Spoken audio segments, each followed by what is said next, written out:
Hello friends and parents, कैसे हैं आप सब। मैं डॉक्टर दीपक चतुर्वेदी, बच्चे का डॉक्टर, भोपाल से।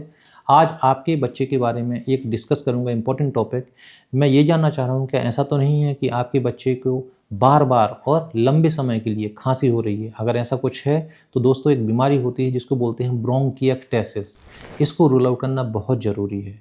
फ्रेंड्स, ब्रोंकियोक्टेसिस क्या कहलाती है? तो ये एक क्रॉनिक सपुरेटिव इन्फेक्शन एंड इन्फ्लामेशन है जो कि क्या करता है, ब्रोंकस में, ब्रोंक्यूल्स में एंड ब्रोंकाई में होता है, जिससे परमानेंट डायलिटेशन, डिस्ट्रक्शन और एक्यूमुलेशन ऑफ द सिक्रीशंस हो जाता है बच्चे के फेफड़ों में, और बच्चा बार बार और लंबे समय के लिए खांसी उसको होती रहती है।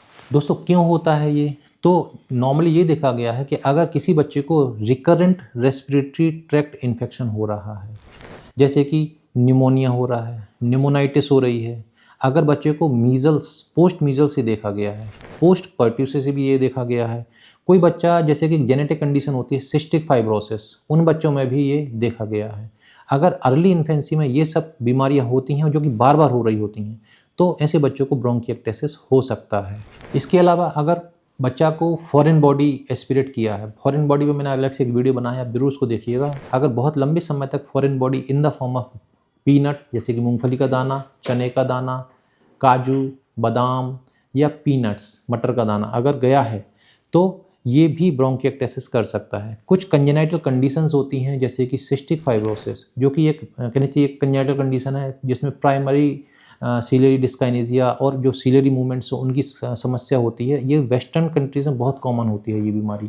कैसे पहचानेंगे कि हमारे बच्चे को ब्रोंकिएक्टेसिस तो डेवलप नहीं हो रहा? तो फ्रेंड्स, सबसे इंपॉर्टेंट है कि ये स्लो ऑनसेट होती है, बच्चे को बार बार इन्फेक्शन हो रहे होते हैं और लंबे समय के लिए हो रहे होते हैं। आपको देखना है कि बच्चे के नाखूनों में साइनोसिस तो नहीं हो रही है, क्लबिंग तो डेवलप नहीं हो रही है, बच्चों का वजन आपको देखना है। ऐसा तो नहीं कि मेरे बच्चे का वजन ही नहीं बढ़ रहा है। बच्चे की जो कहनी चाहिए कि ओरल डाइट है वो अगर बहुत कम हो चुकी है, बच्चे लॉस ऑफ सराउंडिंग है, मतलब कि खेल कूद नहीं रहे हैं, बच्चे बहुत ज़्यादा परेशान हैं, तो ये टिपिकल क्लिनिकल फीचर्स होते हैं ब्रोंकिएक्टेसिस के लिए।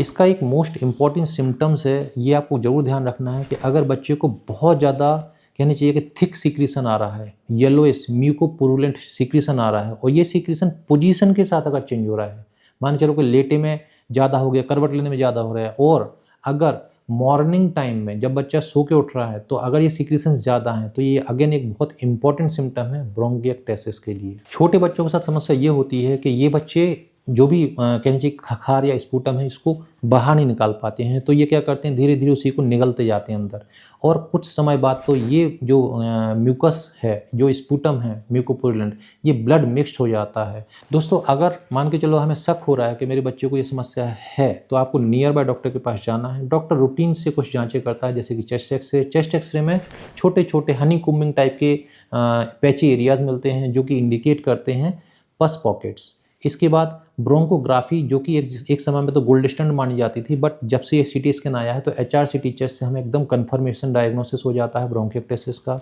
दोस्तों जब मैनेजमेंट की बात करेंगे तो अगर बच्चे को कहनी चाहिए कि जब एक्यूट एक्सर्बेशन हुआ, जब एकदम बहुत जब शुरुआती स्टेज में हो, बहुत परेशान हो रहा है, तो सबसे इम्पोर्टेंट है कि बैक्टीरियल इन्फेक्शन को हमें कंट्रोल करना है, और जितना भी जो सीक्रेशंस आ रहा है उसको ड्राई आउट करना पड़ता है, सक्शन करना पड़ता है। पल्मोनरी फिजियोथेरेपिस्ट का बहुत इंपॉर्टेंट रोल है। वो बच्चे के कहनी चाहिए कि फिजियोथेरेपी वाले पार्ट को, चेस्ट की फिजियोथेरेपी करते हैं, और मम्मी और पापा को बताते हैं कि हमें फिजियोथेरेपी से बच्चे के स्पूटम को कैसे निकालना है।